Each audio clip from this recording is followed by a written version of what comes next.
अर्थ, उच्चारण या व्याकरण के अनुसार एक जैसे लगने वाले दो शब्दों में अंतर। अपनी हिंदी सुधारें। संग्रह और संकलन। संग्रह भी संचय है और संकलन भी संचय है, जिसके चय के माने हैं ढेर, राशि, भंडार। मिट्टी का टीला, बालों का गुच्छा, लकड़ियों का चट्टा, ये सब कुछ ढेर या भंडार ही तो है। चय को समुच्चय यानी पुंज में भी देखिए। एक कोश में संचय का अर्थ संचित की हुई चीजें दिया हुआ है। वो एकत्र करना है, परिमाण या मात्रा के रूप में, गिन गिन कर एकत्र करना नहीं। मधुमक्खी मधु का संचय करती है, आप धन का संचय करते हैं, और आपकी श्रीमती जी ज्ञान का संचय करती हैं।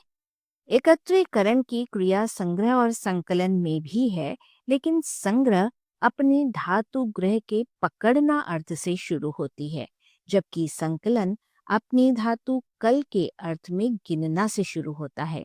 जोड़ना दोनों में रहता है, पर संग्रह चीजों को ग्रहण कर करके उन्हें पकड़ पकड़ कर जमा करना मात्र है, जबकि संकलन चीजों की गणना कर करके उन्हें चुन चुन कर तैयार करना है। चूंकि संकलन का मतलब सोच विचार कर कामों की चीजों को, अच्छे विषयों को चुन और छांट कर इकट्ठा करने से लिया जाता है, इसलिए उसे संग्रह की अपेक्षा अधिक सम्मान मिलता है। किसी संग्रहालय, पुस्तक के संग्रह, चित्रों के संग्रह, भजनों के संग्रह या माचिस की डिबिया के ढक्कनों के संग्रह में स्तरीय या अस्तरीय सभी प्रकार की सामग्री रहती है, पर किसी संकलन में केवल अच्छे स्तर की सामग्री की अपेक्षा रहती है। संग्रह में समग्रता और मूल्यांकन निरपेक्षता होती है। संकलन में वैशिष्ट्य और चयन सापेक्षता होती है। आपकी कहानियों के 4 संग्रह प्रकाशित हो चुके हैं, सभी कहानियां सम्मिलित हैं उसमें। आपकी कहानियों का एक संकलन प्रकाशित हो चुका है, जिसमें चुनी हुई कहानियां सम्मिलित हैं।